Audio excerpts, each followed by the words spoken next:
এই বান্দাকে বলবে, ও আল্লাহর বান্দা, তুমি কোনো ভয় করো না, চিন্তা করো না।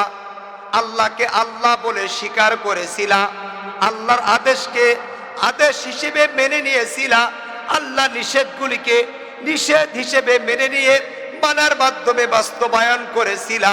এই জন্য আল্লাহর পক্ষ থেকে আমরা ফেরেশতার মাধ্যমে তোমার জন্য সুসংবাদ, মৃত্যুর পূর্ব মুহূর্তে সুসংবাদ দিয়ে, বান্দা চিন্তা করিও না, চিন্তা করিও না, জান্নাতের সুসংবাদ দিয়া মৃত্যুবরণ কর।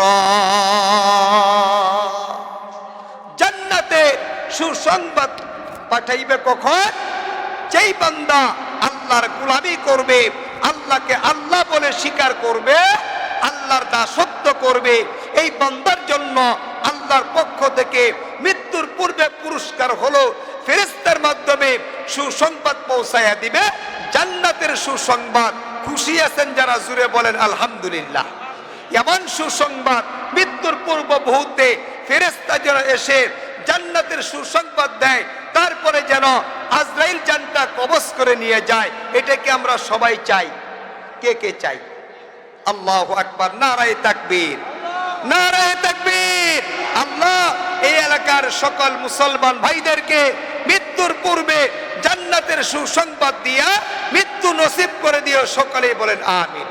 ওয়া মাইয়ুদলিল ফালা হাদিয়া লাক ونشهد أن لا إله إلا الله وحده لا شريك له ونشهد أن سيدنا وسندنا وحبيبنا وحبيب ربنا ومولانا محمدا عبده ورسوله الذي أرسله بالحق بشيرا ونذيرا وداعيا إلى الله بإذنه وسراجا منيرا أما بعد فقد قال الله تبارك وتعالى في كلامه المجيد والفرقان الحميد সবাই পড়েন আউযু বিল্লাহি মিনাশ শাইতানির রাজীম বিসমিল্লাহির রাহমানির রহিম ইন্নাল্লাযীনা ক্বালু রাব্বুনাল্লাহ ثم استقاموا تتنزل عليهم الملائكة ألا تخافوا ولا تحزنوا وأبشروا بالجنة التي كنتم توعدون عن أبي هريرة رضي الله تعالى عنه قال قال رسول الله صلى الله عليه وسلم إن الله تعالى إذا أحب عبدا دعا جبرائيل فقال إني أحب فلانا فأحبه قال فيحبه جبرائيل ثم ينادي في السماء فيقول إن الله يحب فلانا وأنا أحبه فأحبوه فيحبه أهل السماء ثم يودع له القبول في الأرض أو كما قال عليه الصلاة والسلام درود شريف পড়ি اللهم صل على محمد وعلى آل محمد كما صليت على إبراهيم وعلى آل إبراهيم إنك حميد مجيد اللهم بارك على محمد وعلى آل محمد كما باركت على إبراهيم وعلى آل إبراهيم إنك حميد مجيد بلغ العلا بكماله كشف الدجى بجماله حسنت جميع خصاله صلوا عليه وآله بلغ العلا بكماله كشف الدجى بجماله حسنت جميع خصاله صلوا عليه وآله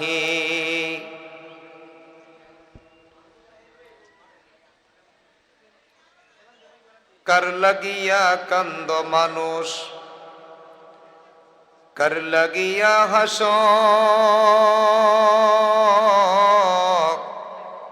जे तुम्हारे करलो सृজন तारे भूले आसो कथा बोलें ठीक किना कर लगिया कंद मानुष कर लगिया हसो যে তোমারে করলো সৃজন তারে ভুলে আসো অরুদ পৃথিবী করিত শাসন তালি দেওয়া জামা গায়ে আটার বস্তা পিঠে করে নিয়া সে দিত দুস্থ মায়ের আজ কোথা গেল সেই মানব দরদী তৌহিদি সন্তান কোথা গেল সেই সোনার মানুষ কোথা সে মুসলমান লা ইলাহা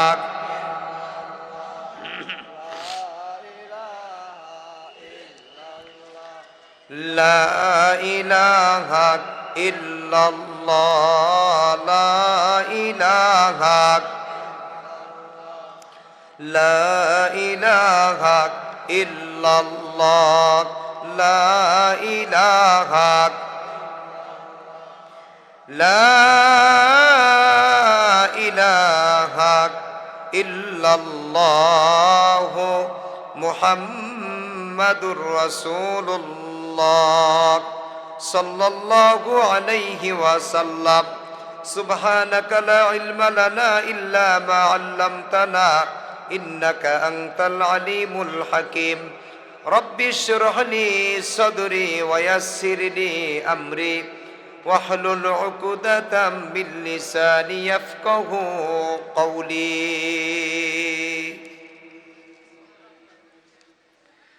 আলহামদুলিল্লাহ তারাটি নুরানি ও হাফিজিয়া মাদ্রাসা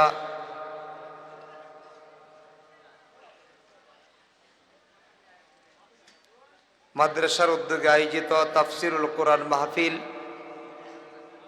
আজকের এই তাফসির মাহফিলের সম্মানিত সভাপতি পীরে কামিল হযরতুল আল্লাহ হযরত মাওলানা আজিজুল হক সাহেব দামাত বারকাতুহুম আজকের মাহফিলের যিনি প্রধান বক্তা যার অপেক্ষায় অপেক্ষমান দেখার জন্য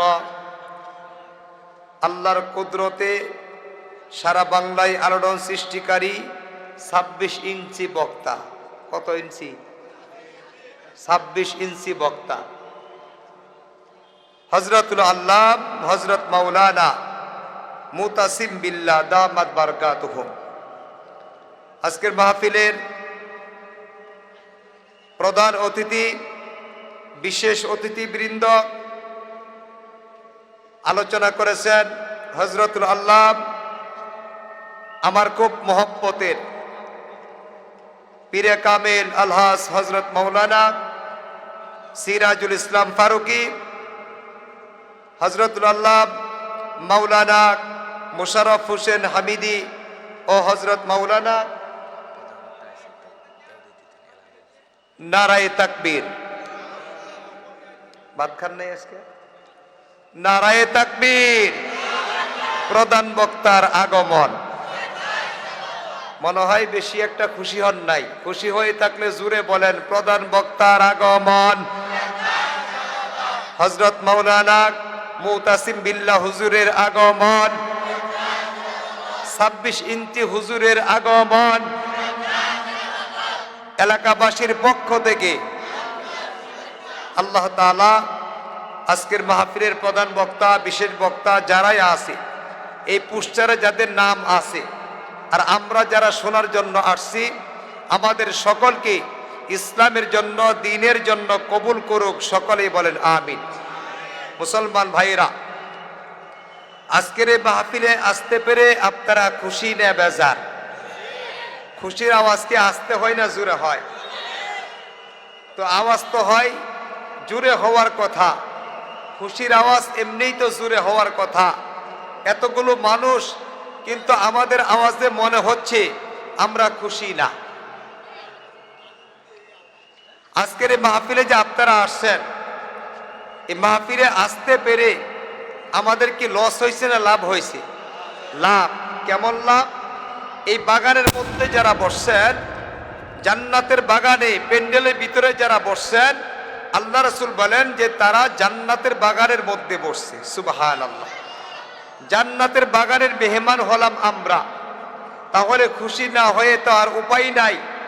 যে যতটুকুন খুশি আজকের মাহফিলে আসার পরে, যে যতটুকুন খুশি, সে ততটুকুন জোরে ইমানি কণ্ঠে উচ্চ আওয়াজে আল্লাহকে সন্তুষ্ট করার জন্য শুকরিয়া আদায় করি আলহামদুলিল্লাহ। আওয়াজ হয় নাই? জোরে বলেন আলহামদুলিল্লাহ। আরেকবার কবুল হওয়ার নিয়তে সবাইকে বলতে হবে আলহামদুলিল্লাহ। আল্লাহু আকবার। আমি লম্বা সময় আলোচনা করব না, যতক্ষণ করব মনোযোগ সহকারে শুনতে হবে আমলের নিয়তে। আমলের নিয়ত ছাড়া শুধু আসলাম, আলোচনা শুনলাম আর চলে গেলাম, এতে কোনো ফায়দা হবে না। যদি আমরা মনে করি যে এইখানের ওয়াজ এইখানেই রেখে যাব, তাহলে এই ওয়াজের মধ্যে আসার মাধ্যমে কোনো ফায়দা হবে না। দাদা নাতি গেছে ওয়াজ শোনার জন্য, মাঝখানে ছোট্ট একটা নদী ছিল, একটু পানি আছে, খাল। তো যাওয়ার সময় যেভাবে হোক পার হয়ে চলে গেছেন।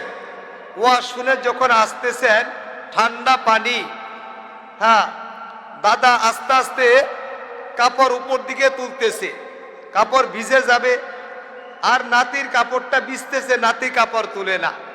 নদী পার হওয়ার পরে দাদাকে বলতেছে, দাদা ব্যাপারটা বুঝতে পারলাম না, তুমি গেছো ওয়াজ শোনার জন্য, সোয়াবের আশায় আমরা গেলাম, হুজুরে বারবার বললো হাঁটুর উপরে কাপড় উঠানো যাবে না, নিষেধ, তাহলে তুমি তো হাঁটু কেন কোমর পর্যন্ত কাপড় উঠাইছো, কারণটা কি? বলতেছে, নাতি রে, ওই পাশের ওয়াজ ওই পাশেই রেখে আসছি, বাড়িতে নেওয়া দরকার নাই। তো আমাদের যদি এই অবস্থা হয়, তাহলে ওয়াজ মাহফিলে এসে কোনো ফায়দা হবে না। প্রিয় ভাইয়েরা আমার, ওইদিকে আমরা মনোযোগ না দেই। প্রধান মেহমান আসছে, নির্দিষ্ট সময়ের মধ্যে স্টেজে চলে আসবেন ইনশাআল্লাহ। আমরা ওইদিকে মনোযোগ না দিয়ে আলোচনার দিকে আমরা মনোযোগ দিই। মুসলমান ভাইয়েরা আমার, জান্নাতের বাগানের মধ্যে আমরা বসে গেছি। এই জান্নাতের বাগান প্রতিদিন কিন্তু হয় না, গতকালকে ছিল না, আজকে আছে, আগামীকালকে এইখানে ওয়াজ মাহফিল থাকবে, থাকবে না। যেখানে কোরআন ও হাদিসের আলোচনা করা হয়, আল্লাহ রাসূল বলেন ওই জায়গাটা হলো জান্নাতের বাগান। জুরে জুরে বলেন সুবহানাল্লাহ। মুসলমান ভাইরা আমার, আমি ভূমিকায় যাব না, যেহেতু সময় অল্প সময় শেষ করে দিব। আল্লাহ পাক পবিত্র কালামের মধ্যে বলেন, ইন্নাল্লাযীনা ক্বালু রাব্বুনাল্লাহ। এদিকে আমরা খেয়াল করি, ইন্নাল্লাযীনা ক্বালু রাব্বুনাল্লাহ, নিশ্চয়ই যারা বলে আমাদের রব, আমাদের রব, যারা কথা বলেন নাই তারাও বলেন আমাদের রব কে? এতে কোনো সন্দেহ আছে? কোনো সন্দেহ নাই। আল্লাহ আমার রব, এই রবই আমার সব। আল্লাহ আমার রব, এই রবই আমার সব। দমে দমে তনু মনে তারই অনুভব। আল্লাহ আমার রব, এই রবই আমার সব। আল্লাহ আমার রব, এই রবই আমার সব। কথা বলেন ঠিক কিনা? আল্লাহ পাক পবিত্র কালামের মধ্যে বলেন, ইন্নাল্লাযীনা ক্বালু রাব্বুনাল্লাহ আল্লাহ, আল্লাহু আকবার। নিশ্চয়ই যারা বলে আমাদের রব আল্লাহ, আল্লাহকে আল্লাহ বলে স্বীকার করে নিল। বান্দা তুমি যে আল্লাহকে আল্লাহ বলে স্বীকার করলা, তার প্রমাণটা কি বলো? তুমি যে আল্লাহকে আল্লাহ বলে স্বীকার করে নিলা, তার প্রমাণটা কি তুমি বলো, প্রমাণ দাও। প্রমাণ দিব কিভাবে? আল্লাহ পাক বলে, বান্দা আমাকে যখন তোমরা আমি তোমাদের রব, আমি আল্লাহকে রব বলে যখন স্বীকার করে নিবা, তখন আমি আল্লাহর আদেশ এবং নিষেধের উপর তুমি বান্দা অটল থাকবা। যদি থাকতে পারো তাইলে প্রমাণ হবে তুমি বান্দা আমি আল্লাহকে স্বীকার করে নিয়েছো। জোরে বলেন সুবহানাল্লাহ।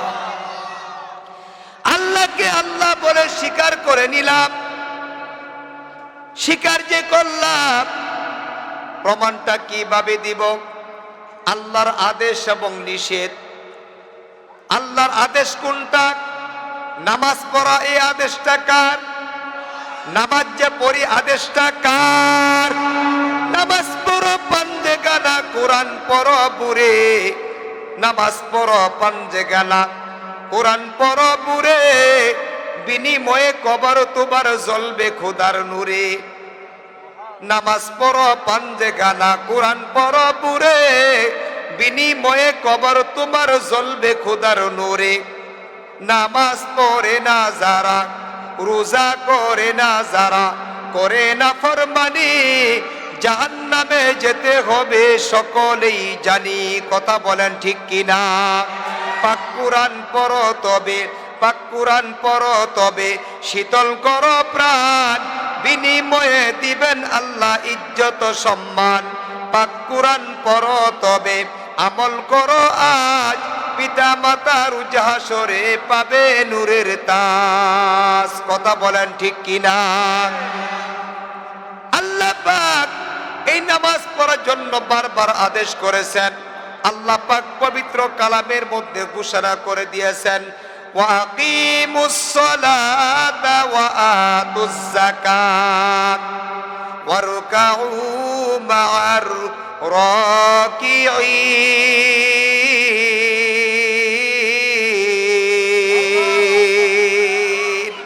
আল্লাহ পাক পবিত্র কালামের মধ্যে বলেন, ওয়া আকিমুস সালাত, সালাত আদায় করো। সালাত আদায় করার জন্য যিনি বললেন তিনার নামটা কি? আল্লাহ বলে, বান্দা তোমরা সালাত আদায় করো। সালাত আদায় করার সাথে সাথে আল্লাহ পাক পরবর্তীতে বলে দিলেন, ওয়া আকিমুস সালাহ ওয়া আতুজ যাকাত, সালাত আদায় করো, তারপরে তোমরা যাকাত আদায় করো। আপনারা বলেন, যাকাত আদায় করা প্রত্যেকটা মানুষের জন্য কি ফরজ? না, প্রত্যেকটা মানুষের জন্য ফরজ না। ধনাঢ্য ব্যক্তি যারা, সম্পদশালী যারা, টাকা পয়সার মালিক যারা, অনেক সম্পদ যাদের আছে, ওই ব্যক্তির জন্য যাকাত দেওয়া হলো ফরজ। গরিব মিসকিন যারা, তাদের জন্য যাকাত দেওয়া ফরজ না। ইসলাম কত সহজ, একটু চিন্তা করেন। হ্যাঁ, আল্লাহু আকবার বলতেছিলাম, একটু চিন্তা করেন আল্লাহ পাক ইসলামকে কত সহজ করেছেন। নামাজ ধনী ব্যক্তি যারা, গরিব ব্যক্তি যারা, সকলের উপরে নামাজকে ফরজ করেছেন কে? নামাজ কিন্তু ধনী আর গরিব নাই, সবার উপরে ফরজ। কিন্তু যাকাত কিন্তু সবার উপরে ফরজ না। ধনাঢ্য ব্যক্তি যারা, তাদের উপরে যাকাত ফরজ। আল্লাহ পাক বলেন, নামাজ আদায় করো, সালাত আদায় করো, আর যাকাত আদায় করো। যাকাত আদায় করার পরে আল্লাহ পাক বলেন, ওয়ারকাউ মা'আর রাকিঈন, রুকুকারী যারা, তাদের সাথে তোমরাও রুকু করো। জোরে বলেন সুবহানাল্লাহ। নামাজ পড়ে যারা, রুকু করে তারা, রুকু করে যারা, নামাজ পড়ে তারা, নামাজ পড়ে যারা, রুকু করে তারা, রুকুকারী যারা, তাদের সঙ্গে রুকু করার জন্য আল্লাহ পাক বারবার আল্লাহ পাক বান্দাদেরকে ডাক দিয়ে বলেন, ওয়া আকিমুস সালাহ ওয়া আতুজ যাকাত ওয়ারকাউ মা'আর রাকিঈন। সালাত আদায় করো, যাকাত আদায় করো, রুকুকারী যারা তাদের সাথে তোমরাও রুকু করো। যদি তোমরা করতে পারো, করার মাধ্যমে প্রমাণ হয়ে যাবে তোমরা স্বীকার করে নিয়েছো আমাদের রব একমাত্র আল্লাহ। রবকে ইন্নাল্লাযীনা ক্বালু রাব্বুনাল্লাহ, নিশ্চয় যারা বলে আমাদের রব হলো আল্লাহ, সুম্মাস্তাকামু তাতানাজ্জালু আলাইহিমুল মালাইকা আল্লা তাখাফু ওয়ালা তাহজানু ওয়া আবশিরু বিল জান্নাতিল্লাতী কুনতুম তুআদুন। নিশ্চয় যারা বলে আমাদের রব আল্লাহ, আল্লাহকে আল্লাহ বলে স্বীকার করে নেওয়ার পরে আল্লাহর আদেশ, আল্লাহর নিষেধ, যেগুলো আল্লাহ লম্বা সময়ের আলোচনা, বিস্তারিত বলবো না, সংক্ষেপে বুঝিয়ে দিব, বোঝার চেষ্টা করেন। আল্লাহ কি আমাদের জন্য আদেশ করেছে এটা আমরা সকলেই জানি, আর কোন কাজগুলো আল্লাহ নিষেধ করেছে, যেই কাজগুলো নিষেধ করেছে সেটাও আমরা জানি। কোনগুলো আল্লাহ নিষেধ করেছে এগুলো আমরা জানি কিনা? জানি কিনা? মিথ্যা কথা বলা নিষেধ করেছেন কে? অন্যায় কাজ করা যাবে না নিষেধ করেছেন কে? নিষেধ কোন কাজগুলো আমরা সবাই জানি, আর আদেশ কোন কাজগুলো আদেশ করেছেন আল্লাহ। নামাজ পড়ার জন্য আল্লাহ আদেশ করেছেন, রোজা রাখার জন্য আদেশ করেছেন, ধনাঢ্য ব্যক্তি যারা যাকাত দেওয়ার জন্য আদেশ করেছেন। কোনগুলো নিষেধ কোনগুলো আদেশ এটা আমরা কিন্তু জানি, বিস্তারিত বলা যাবে না, সংক্ষেপে বুঝে নিবেন। আল্লাহর আদেশ, আল্লাহর নিষেধ, দুইটা জিনিসের উপর যদি আপনি মানার মাধ্যমে অটল থাকতে পারেন, মানার মাধ্যমে বাস্তবায়ন করতে পারেন, তাহলে আপনি বান্দার মাধ্যমে প্রমাণ হবে আমাদের রব একমাত্র আল্লাহ। আর যদি আপনি বাস্তবায়ন করতে পারেন, অটল থাকতে পারেন, তাহলে কি হবে? আল্লাহ পাক বলেন, ও বান্দা, দুনিয়ার মধ্যে কোনো মানুষ চিরস্থায়ী হয় না, কেউ চিরকাল দুনিয়ার মধ্যে থাকবে না। তোমার যখন মৃত্যু এসে যাবে, আজরাইল যখন চলে আসবে, মৃত্যুর পূর্ব মুহূর্তে আমি আল্লাহ তুমি বান্দার জন্য রহমতের ফেরেশতা পাঠাইয়া দিব। জুরে বলেন সুবহানাল্লাহ। রহমতের ফেরেশতা এসে এই বান্দাকে বলবে, ও আল্লাহর বান্দা, তুমি কোনো ভয় করো না, চিন্তা করো না। আল্লাহকে আল্লাহ বলে স্বীকার করেছিলা, আল্লাহর আদেশকে আদেশ হিসেবে মেনে নিয়েছিলা, আল্লাহ নিষেধগুলিকে নিষেধ হিসেবে মেনে নিয়ে মানার মাধ্যমে বাস্তবায়ন করেছিলা। এই জন্য আল্লাহর পক্ষ থেকে আমরা ফেরেশতার মাধ্যমে তোমার জন্য সুসংবাদ, মৃত্যুর পূর্ব মুহূর্তে সুসংবাদ দিয়ে, বান্দা চিন্তা করিও না, চিন্তা করিও না, জান্নাতের সুসংবাদ দিয়া মৃত্যু বরণ কর। জান্নাতে সুসংবাদ পাঠাইবে কখন? যেই বান্দা আল্লাহর গোলামি করবে, আল্লাহকে আল্লাহ বলে স্বীকার করবে, আল্লাহর দাসত্ব করবে, এই বান্দার জন্য আল্লাহর পক্ষ থেকে মৃত্যুর পূর্বে পুরস্কার হলো ফেরেশতার মাধ্যমে সুসংবাদ পৌঁছায়া দিবে, জান্নাতের সুসংবাদ। খুশি আছেন যারা? জুড়ে বলেন আলহামদুলিল্লাহ। এমন সুসংবাদ মৃত্যুর পূর্ব মুহূর্তে ফেরেশতা যেন এসে জান্নাতের সুসংবাদ দেয়, তারপরে যেন আজরাইল জানটা কবজ করে নিয়ে যায়। এটাকে আমরা সবাই চাই। কে কে চাই? আল্লাহু আকবার, নারায়ে তাকবীর, নারায়ে তাকবীর। আল্লাহ এই এলাকার সকল মুসলমান ভাইদেরকে মৃত্যুর পূর্বে জান্নাতের সুসংবাদ দিয়া মৃত্যু নসিব করে দিও। সকলেই বলেন আমিন।